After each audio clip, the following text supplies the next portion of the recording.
美国宣告对中政策失败，点名台湾是战略关键。中共大规模集结军舰，专家解析3大原因。上班越上越穷，家里供不起上班冲热搜。观众朋友，大家好，欢迎收看中国静闻。美国国会2党议员12月3号推出停止窃取我们的芯片法案，以打击将美国制造的人工智慧芯片和其他敏感技术走私到中国的行为。法案由来自新泽西州的共和党众议员汤姆·基恩和来自德克萨斯州的民主党众议员朱莉·约翰逊发起，并得到了众议院美国与中共战略竞争特设委员会主席约翰·穆勒纳尔等多位众议员的跨党联署。根据法案，负责出口管制的美国商务部产业与安全局将设立一个激励吹哨人的项目，奖励那些举报违反出口管制行为的人。无论是美国公民还是外国公民，如果提供了可采取行动的信息，并导致违法者被罚款，该举报人就可以得到该罚款的10%到30%。中国多个省市的网民近期拍到无人机半夜喷洒不明液体，空气中弥漫着诡异的焦糊味。很多人怀疑中共是在搞什么见不得人的阴谋。从11月底开始，不断有北京、辽宁、内蒙古、河北、河南、重庆、湖北、湖南、上海、安徽、浙江、江苏、广东、广西、贵州等省市的网民爆料，说看到无人机深夜喷洒不明液体，空气中弥漫类似胶皮烧焦的味道。你撒的什么药水啊？撒的是什么药水？那做怎么这么臭啊？我们都醒过来了。从来没有过的，我们住在这边10几年了，晚上都醒过来了。网传视频显示，无人机半夜在城市或野外喷洒白雾，有的在半空，有的贴近地面，十分诡异。很多网民认为这是中共当局的统一行动，但不清楚其真实目的。有人怀疑是定向投毒，有人还说自己闻到怪味后就开始发烧。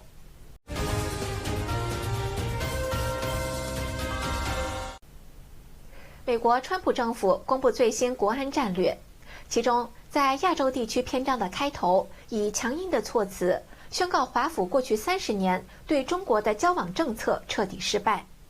宣示美国将全面反制中共的掠夺性扩张，而台湾被置于威慑军事威胁关键段落，成为美国维系印太军力平衡的核心支点。而川普稍早签署《台湾保证实施法案》，要求美国国务院定期检视并更新与台湾交往的相关规范，并提出相关计划，以解除目前存在的限制。美国川普政府12月5日发布最新国安战略报告，宣告华府过去30年对中国的交往政策彻底失败。报告点出，自1979年以来的美中经贸关系处于根本性的失衡，让中共利用累积的财富与权力取得优势。另外，川普再次点明台湾是关键枢纽，成为美国维系印太军力平衡的核心支点。国安战略将防止台海冲突列为优先事项，并重申美国既有政策，不支持任何破坏台海现状的单方面行为。之前，川普在2日签署《台湾保证实施法案》，要求美国国务院定期检视并更新与台湾交往的相关规范，并提出相关计划，以解除目前存在的限制。提案的共和党众议员华格纳表示，这项立法表明我们坚定反对中国共产党危险的区域主导企图。学者认为，这个法案象征美国对台政策从传统的战略模糊中进入制度深化的新阶段。首先，要求美国行政部门定期报告与审查美台接触的限制，等于把解禁美台交流制度化。其次，首次要求强化美台外交、军事、科技官员往来的实务落地。第三，这个法律将美台互动的政治风险转为法律义务。在川普2.0偏重交易式外交的背景下，反而提供台湾一套比过去更具韧性、更不受政府轮替影响的制度基础。美国与中华民国断交以来，国务院制定文件规范美国外交、军事与其他官员和台湾官员互动的种种红线，现在通过台湾保证实施法案打破。这个法案里面也提及到，所谓的官员的互访的层级也是要一并来进行检讨以及解除相关的限制啊。这个层级会到什么样的一个 level， 这个可能是未来当中可以持续来观察。但最起码大方向上，台美之间的正式的往来将有机会有进一步的突破。我们可以进一步观察，在未来当中，美国盟友会不会跟进，也解除了对台湾官员交流的一些限制。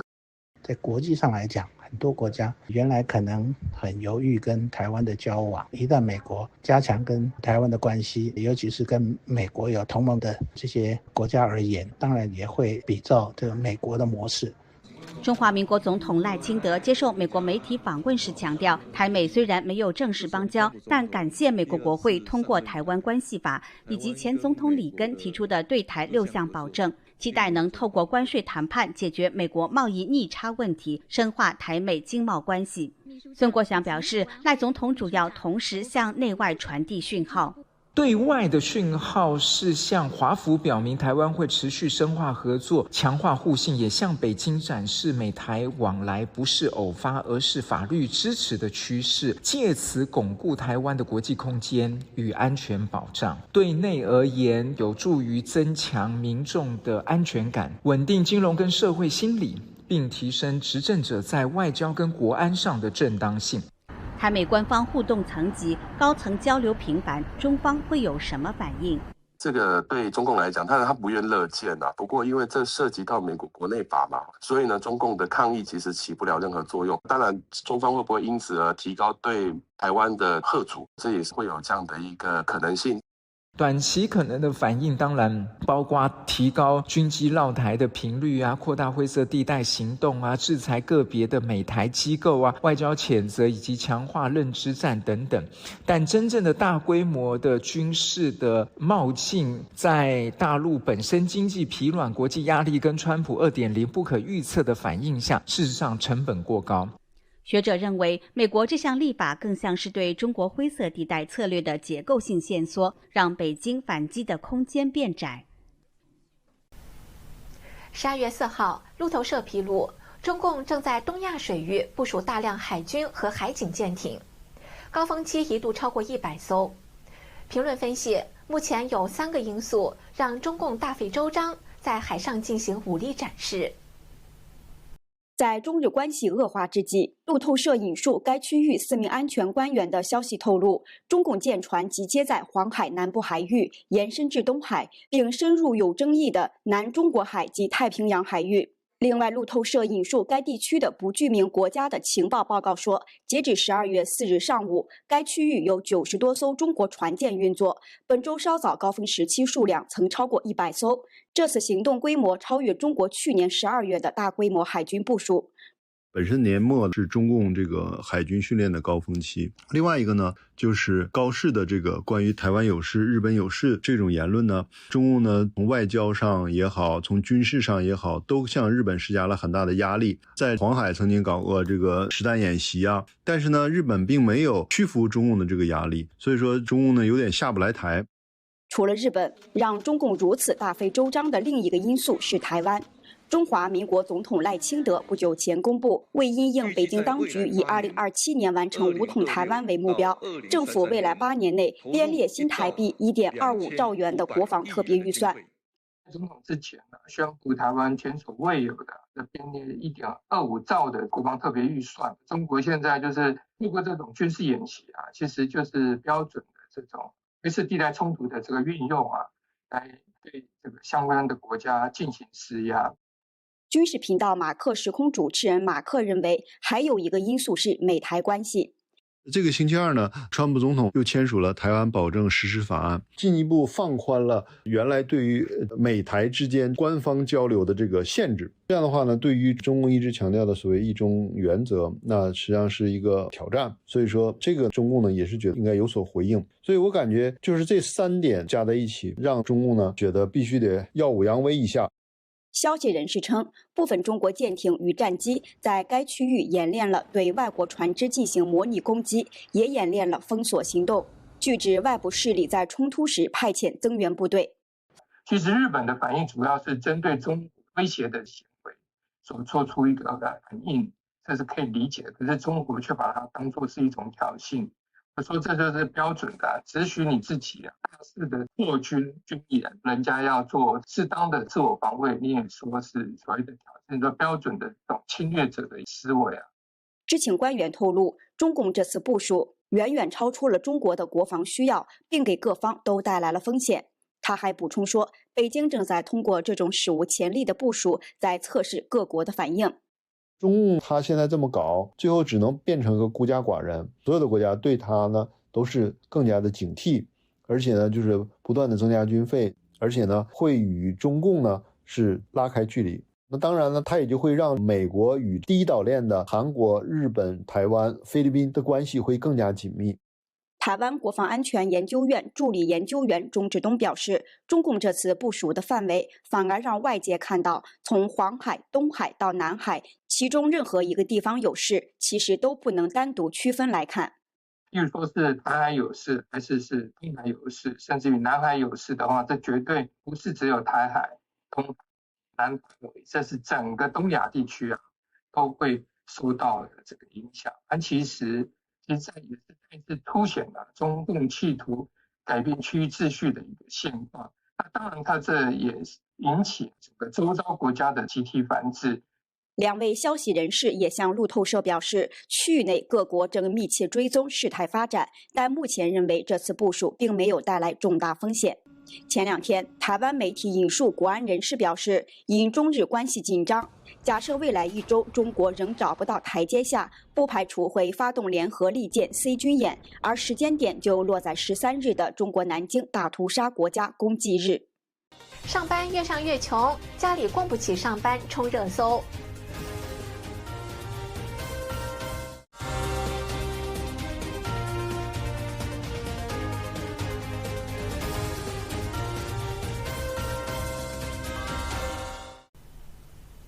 中国经济疲软，就业环境急剧恶化。12月4号，家里供不起上班的话题冲上热搜，引起年轻人的共鸣。大量受访者表示，不上班没收入，去上班要倒贴钱，连名校毕业生也难逃困境，成为中国经济寒冬下最无奈的群像。说到2025年最大的一个笑话，快回家吧，家里再也供不起你上班了。12月4日，家里供不起上班了，真不是空穴来风的话题，冲上大陆多个平台热搜。一名大陆直播主讲述，一位年轻人大学毕业后在深圳工作，工资收入与生存成本倒挂，入不敷出。家人说，他读书的时候每月生活费1500元，现在家人却要补贴3000元，实在供不起了，要求他回家。不上班又穷又饿，上了班是又穷又累又饿，火上浇油了。多名年轻人告诉新唐人记者，目前家里供不起上班了，不是玩笑，而是千家万户的真实处境。来自山东的大专毕业生小任今年刚找到工作，月薪仅2000元，父母每月给他1000元贴补，等于是付钱上班。很多工厂已经1半年发不出工资，我找不到工作，只能干销售，1个月2000块钱，太艰难，活不下去的，真的没有出路，我们心很难受。中国高校毕业生人数连年攀升，2022年突破1000万，2024年达到1179万，2025年增至1222万。不少名校生也面临着毕业及失业的困境。985名校毕业生小张是计算机专业程序员，毕业后找到一份高强度工作，但收入无法覆盖基本开销，最终被迫辞职，摆摊卖早餐。办的时候确实也蛮累的，确实也压力蛮大的。我前段时间在深圳摆摊卖早餐，也卖过凉粉啊，卖那个烤肠啊，都卖不太掉。我现在就剩一点生活费了，我现在是比较困难，所以我现在着急想要搞点收入。同样来自985院校的小陈，学的是城级电路专业，投出的简历全部石沉大海，只能在家啃老，让母亲焦虑万分。孩子就是做芯片这一类专业，26届毕业，都说芯片专业好找，可是我感觉很卷，求找投简历根本没有出这个面试的，我都着急了。来自江苏的邹先生，同样是985建筑专业本科生，如今在街头卖烤肠。我4点半出来摆摊，然后摆到了现在9点钟了，总共摆了4个半小时，总共是卖了4根烤肠，然后总共收入的话是11块钱，我真的是太难了。在武汉奋斗多年的小杨，毕业于武汉大学，曾在央企任职，离职后求职接连碰壁，背负一身债务，如今靠送快递为生。我每天睡觉的时间就3-4个小时，每天都如此。我搞快递走路了，一直滑到今天，滑到谷底啊，起不来了。湖南的傅先生是985土木工程硕士，曾担任千亿房企的高管。房地产行业萎缩后被裁，炒股做生意血本无归，卖掉房子和宝马车、奔驰车也无力偿还。我在房地开发行业毕业4年做到高级经理，我30岁就做到千亿房企管理。那个时候多想干土木啊，想当老板啊，我一天假都没有，1天我都没有休息啊，真的不容易，走到今天这个样子了啊。如今的傅先生躺也躺不平，卷也卷不动。不仅在打工帮我挣钱还债，还有一身的债要还啊，70多万债啊，还在产生利息，有利息我想我都没有算啊，我怎么躺平呢？躺不平了。我现在我没房没车没钱没老婆没孩子，我一个无人员，我连卡都被冻了呀！我刚搞了400万在里面，卡片都直接把我的冻结了啦，微信冻了我的，支付宝冻了我的，非常心酸了。在经济持续恶化、就业岗位急剧萎缩的背景下，越来越多年轻人陷入上班倒贴、无奈啃老的困境。分析认为，这反映了当前大量家庭正在承受的真实压力。随着结构性问题持续累积，中国年轻一代的未来路该怎么走，也成为全社会无法回避的严峻问题。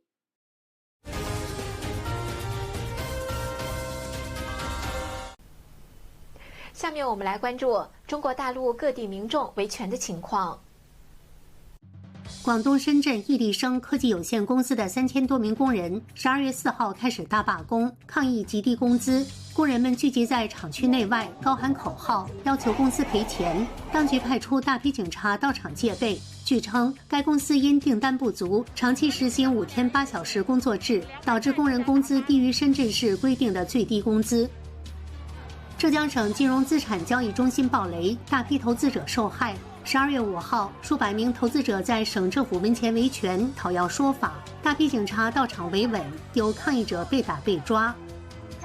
位于上海虹口区广宁2路380弄的海军基地家属院，12月5号发生防暴军警暴力镇压小区居民事件。网上传出的画面显示，头戴钢盔的军警与居民混战，双方发生对峙、推搡。有居民拿着喇叭对军人喊话，要这些小战士自爱，不要做贪官污吏的帮凶。中共官方媒体没有该事件，目前双方冲突原因不明。北京维权人士全世兴因房屋遭强拆维权多年，2023年被判刑2年9个月，今年12月4号刑满出狱。因他家房子被拆，户口本、身份证、银行卡也都没了，出狱后被直接送到户籍所在地警务站。据了解，他在狱中做了甲状腺肿瘤切除手术，因吃激素治疗，人显得虚胖。11月底，广东陆丰核电1号与2号机组的常规岛工程展开施工，而广东沿海已经是全球核电最密集的区域之一。当地居民担心，在信息极度不透明的情况下，可能存在的核安问题。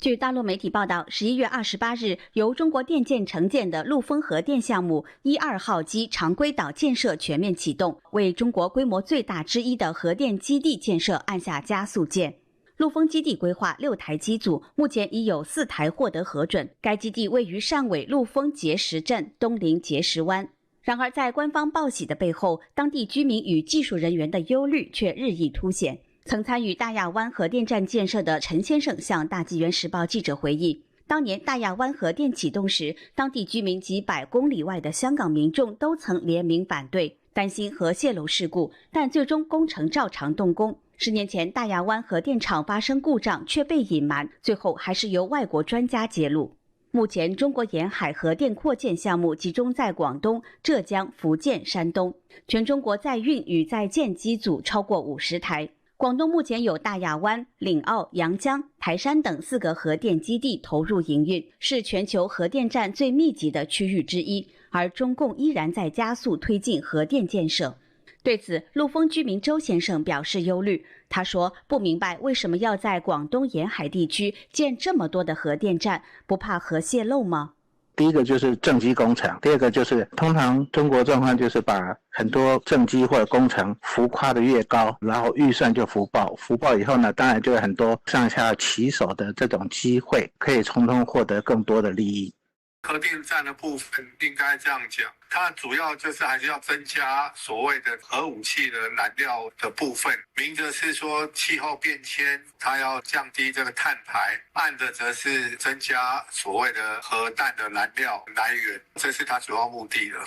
业内人士马玉山分析，理论上每座核电站都独立运行，但一旦出现极端天气、电网大型故障或自然灾害，多点联动应急能力尤为关键。马玉山警告，核电本身可靠性高，但广东的特殊之处在于核电站与人口区距离不远，这对监管透明度要求更高。通常你在盖一座核电厂的时候，你会做环境评估跟安全的需求的规划。第二个关键在于管理的问题，他们很精准的这种预测、预警，或者是紧急应变的方案，或者是人员的管理。以中国的这种管理文化还有工程文化，豆腐渣工程，只要任何一个环节出问题，它会造成很大的影响，所以才会造成人家的担心啊。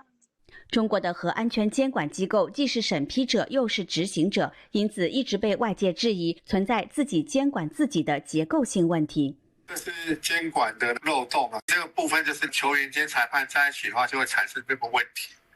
台湾国家安全研究所研究员沈明世表示，中国不仅缺少外部专业独立的民间监督，还缺乏媒体跟舆论的监督。这种情况下，爆发弊案或是重大灾害的可能性都很高。中国就是为了党或者是大被上面究责，他会掩盖或者改变数据、变造数据，或者是解决那个提出问题的人，当然就存在这个结构性的问题。这种情况下，当然就会很大胆的，或者是违法这种情况不会受到遏制，导致这个憾事会发生。2021年6月，美国 CNN 披露，广东台山核电站出现异常讯号，引爆国际关注。该核电站涉及的法国公司承认存在问题，但表示可以安全处理。而负责台山核电站运营的中国广核集团则咬定所有指标正常。在国际与国内舆论压力不断升高后，中共核安全局才最终承认台山核电厂少量核燃棒涂层出现问题。在早有先例的情况下，大陆居民在第一时间获得核电运行信息或故障具体原因的可能性看起来并不高。陈先生说，我们最怕的是一旦出事，消息被封锁，疏散都来不及。中国民众对中共特权阶层感到失望，声明退出中共的附属组织。来看他们的声明。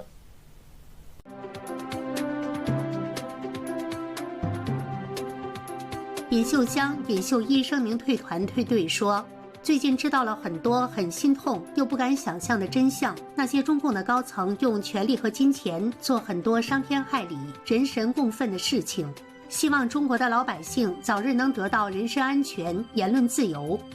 福建的李丹妮声明退队说，在墙外看到太多痛苦的真相。这个领导的党派从来不管老百姓死活，只知道斗权贪污，大家越来越穷，官二代奢侈无度，贫富差距大，共同富裕就是满嘴跑火车，假的。好的，观众朋友，我们这一期的中国静闻就到这儿了，感谢各位的收看，再会。